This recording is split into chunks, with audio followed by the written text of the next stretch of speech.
सर्वव्यापी सर्वपूजनी परमपिता परमात्मा सतगुरु वंदे छोर साहब को साहब बंदगी।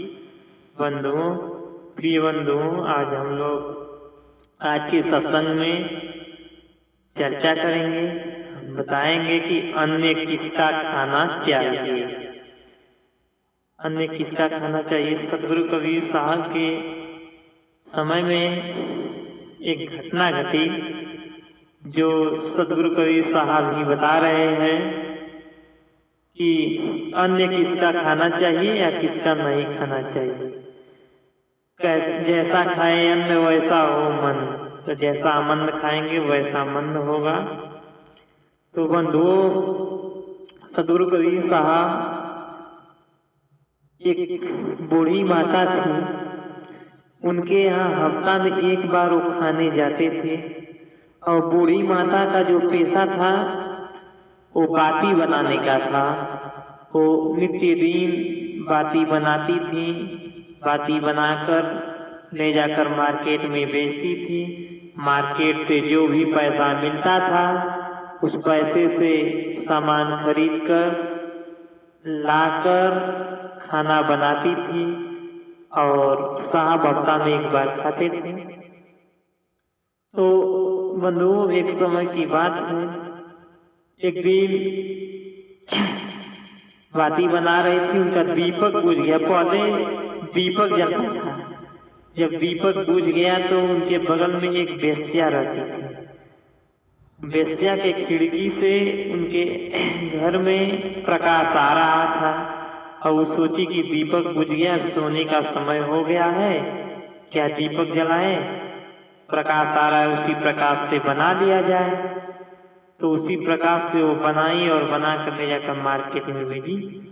जो वेश्या के घर की खिड़की से जो प्रकाश आ रहा था उसी प्रकाश में बैठकर वो बनाई, बाती को बनाई और मार्केट में ले जाकर बेच दी। बेचने के बाद जो वहां से अन्य लाई, रोज की तरह खूब अच्छे से नहा धोकर बनाई। साहब आए। साहब को महात्मा जानती थी, ये तो जानती नहीं थी कि सतगुरु कबीर साहब परमात्मा है। तो आए तो कहे कि महात्मा जी खा लीजिए, भोजन को पा लीजिए। तो महात्मा जी भोजन पाए। तो महात्मा जी का विचार ये था कि जिस व्यक्ति को एक बार देखते थे उसके बाद वो दोबारा उस व्यक्ति को देखते नहीं थे। अब यहाँ से महात्मा जी खाकर निकले। सतगुरु कबीर साहब इनके यहाँ से भोजन पाकर निकले। एक औरत जा रही थी, खूब सुंदर थी, उसको एक बार देखे, तब तक फिर मुड़कर देखे दोबारा, तो कहे कि लगता है कि माता जी खाने में, भोजन में कुछ मिला दी है। तो फिर वहीं से वापस हुए और गए। पूछे बूढ़ी औरत से, माता जी आज खाने में कुछ मिला दी है क्या? तो माता जी कही कि नहीं, हम तो कुछ नहीं मिलाए हैं, रोज की तरह ही खाना बनाए हैं। तो कहीं नहीं, कहीं न कहीं गड़बड़ है। साहब कहे कि कहीं न कहीं गड़बड़ है, बताइए कैसे बनाई है। तो उन्होंने पूरी प्रक्रिया बताई। मैं बाती बना रही थी, मेरी दीपक बूझ गई। उधर वेश्या के आंगन से जो प्रकाश, खिड़की से जो प्रकाश आ रहा था उसी के अंतर्गत मैं बैठकर बाती बनाई और बाती को ले जाकर मार्केट में बेचकर उससे जो पैसा मिला अन्य खरीद कर आपको बनाई।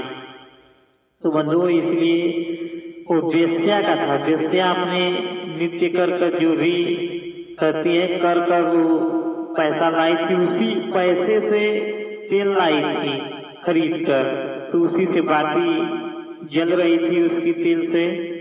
तो सतगुरु कबीर साहब कहे कि ऐसे लोगों का नहीं खाना चाहिए, जो मेहनत करता है उसका खाना चाहिए।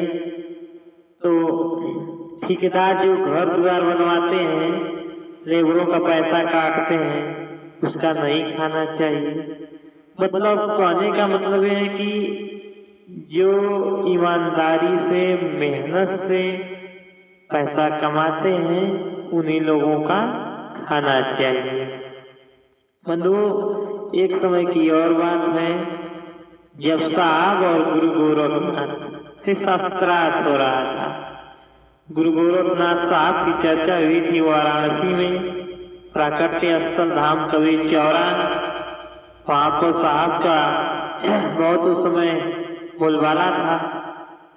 तो गुरु गोरखनाथ चलकर बनारस आए, वाराणसी, तो साहब से शास्त्रार्थ करने के लिए आए। तो गुरु गोरखनाथ जब पहुंचे तो त्रिशूल गाड़े और त्रिशूल गाड़ कर ऊपर बैठ गए। तो साहब आए तो देखे, कहे साहब के नीचे आइए बराबरी में। गुरु गोरखनाथ अपने को घमंड करने लगे, कहे नहीं आएंगे। साहब क्या किए भाई, जो लाए जाति में उनका पालन पोषण हुआ था, धागे का काम करते थे, हथकरघा का, धागा काटने का। अब साहब गए अंदर से डोरा लाए और डोरा को फेंके और ऊपर एकदम उसी डोरा के सहारे ऊपर बैठ गए वो गुरु गोरखनाथ से आगे। तो गुरु गोरखनाथ का बुद्धि फेल हो गया। यहाँ तो गुरु गोरखनाथ हार गए। तो फिर गुरु गोरखनाथ जी कहे कि ऐसे नहीं मैं मानूंगा कि आप जीते हैं। तो गुरु गोरखनाथ कहे कि चलिए पानी में हम डूबेंगे, आप खोजिएगा। तो साहब कहे ठीक है चलते हैं। तो गुरु गोरखनाथ और साहब सदगुरु कबीर साहब चल दिए। गंगा जी पहुंचे, पंचघाट साहब पहुंच गए। पंचघाट जाने के बाद गुरु गोरखनाथ जब डूबे तो साहब को खोज लिए, उनको पकड़ लिए। जब साहब की बारी आई तो साहब डुबकियां लगाए। गुरु गोरखनाथ खोजते खोजते हार गए, पते नहीं चला। तो साहब तो पानी में विलीन हो गए थे, तो मिलेंगे कहाँ से। गुरु गोरखनाथ खोजते खोजते परेशान हो गए एकदम, आए हक से प्यासे। वहां पर पूछे कि कबीरा आया है, तो लोग कहे नहीं आया है, नहीं आए हैं। साहब को कहे कि नहीं आए हैं। गुरु गोरखनाथ हैरान हो गए कि आखिरकार ये गए तो गए कहाँ। तो वहां से भी हार मान गए गुरु गोरखनाथ। उसके बाद